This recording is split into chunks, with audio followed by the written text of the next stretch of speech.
Hey everyone, I hope all is well. This is your girl Serena, and I am back. So, this post, even though it is posted in Ovarian Cancer Awareness Month, this post goes across the board for anyone with any kind of health condition, or if you don't even have a health condition and you are just going to the doctor to make sure you're okay for your physical examinations and you are healthy. This post is for you. So, I wanted to share an experience that I had recently, and it's unfortunate I had this experience, but what I like to do is use the trials and tribulations that I go through, learn from them, see what I can do differently, and also pass on what I have learned to others. So, this post, we're going to talk about knowing your rights as a patient and being your own advocate, really. I recently went to a specialist the other month. For those who don't know, I was diagnosed with Lyme disease December of 2012. I was bitten by a tick September 2012. So to date, this month actually makes 9 years I was bitten by that tick. I am doing a whole lot better, but I do still have a few symptoms, which some may call chronic Lyme. So I have chronic Lyme. Some call it post Lyme syndrome. There's a whole bunch of other names out there, but mainly chronic Lyme. So there are specialists out there, and first of all, I would like to commend the doctors and the health practitioners, holistic practitioners that truly listen to your patients. You are patient centered and focused. You really want to sit there and learn not just about their symptoms and how they feel, but you want to know about who they are. What is or what was their past life before they started feeling, not so well. And really get to know what is going on with your patient emotionally, physically, and mentally. The experience I had the other month was with a specialist who lacked compassion. He had no compassion whatsoever, was very argumentative, was not a good active listener, is what we call in the health and wellness coaching field, and was basically not allowing me to share what I have been through over the course of 9 years with Lyme disease, and was acting as if I was not the expert over my own body. How about that one? He was telling me to discontinue certain supplements and a medication that has greatly, when I say greatly helped me, it has greatly helped me get to the place where I am now. And the list and the beat goes on with this doctor. So, long story short, I left that visit. I was very disheartened, discouraged, to the point where when I got back to my car, it started to storm outside. So that was a sign right there. Thunder and lightning and all kinds of things was happening. And I broke down and cried. I just had to let it out. So it took a day or two to really process what had happened. And I realized he doesn't have to be on my medical team. He was a new doctor to me, and I really went in with positive thoughts, which is what a lot of us with health conditions do. We go in with positive thoughts, praying that this doctor may have answers or just treat us the right way. And when I left, I knew I could no longer see this doctor. I thank him for the tests, that he had done on me, lab tests and other screenings and other things I usually have to get done. But I canceled my follow-up appointment with him because there are other specialists in his field that are compassionate, great listeners. If they don't know a whole great deal about Lyme disease, they can learn from me too. We can learn from each other and even call my past specialists as well.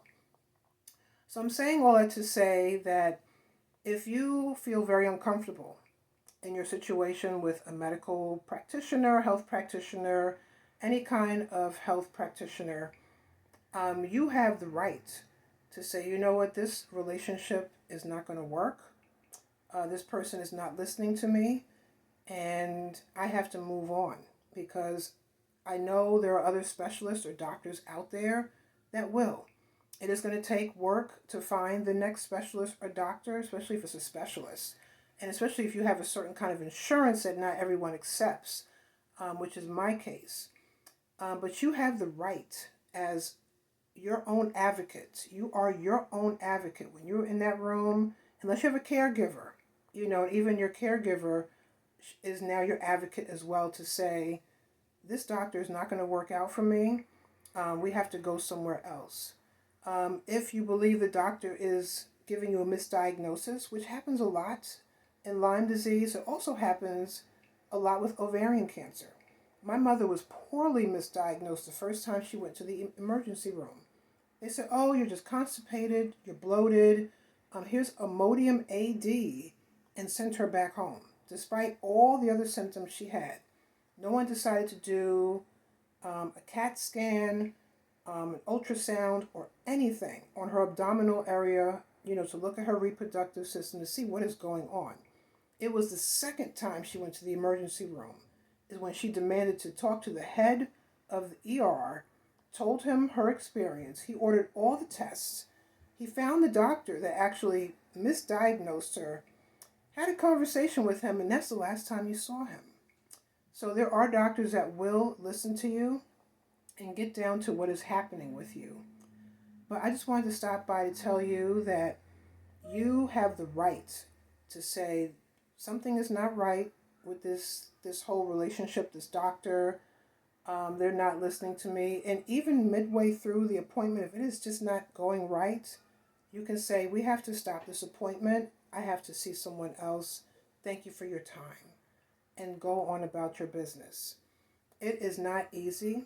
Unfortunately, I've had this done to me quite a few times. When I was first misdiagnosed, I was misdiagnosed 10 times before the proper diagnosis came in with Lyme disease, and still have doctors to this day who, for some reason, don't think I had Lyme disease, even though I have all the lab work and blood work to prove it, and all the symptoms that went along with it. So that happened to me, and happened to me just the other month, where this doctor and I said, I'm not here to argue with you. I'm not an argumentative person. I don't appreciate the way I'm being treated. I want to be listened to, and I am the expert of my condition and my body. I'm still learning about my condition. And as an elder has once told me, God rest my grandmother's soul, when she passed away at 96, she said, you are never too old to keep learning. I told him, you can learn some things from me, and I can learn some things from you. But he didn't want to be an open ear. He didn't want to have an open heart and listen. So that is what I want to stop by and tell you all today. You have the right to find new doctors, a new health system, so you can get the right treatment that you deserve and get the proper diagnosis so you can get to the bottom of things and start treating your condition so you can feel better. You don't have to take poor treatment just because doctors and health practitioners have all these degrees and MDs. That is great. We want them to have the certifications and the degrees and the residencies, but we want them to have a compassionate heart. We want them to have a great listening ear. We want them to say, I see you, I hear you, and we want them to be patient-centered. That is what you're looking for when you're out there looking for a medical doctor. Look at the ratings, see what people are saying about them, and if you can get a direct referral from someone, that is even better. But just know that you are worthy of the best treatment that there is. So that is my time today. I just wanted to stop by and share that with you all. So if you want to learn more about me and who I am, you can check out my website, divineright.com, WRYTE.com. That's my health and wellness coaching page. I'm on social media platforms under Divine Right, all one word, DIVINEWRYTE. Except for Facebook, please check out Divine Right Wellness, all one word, and you can check me out there. So thank you for your time. Remember, you are worthy of the best treatment, and take good care. God bless.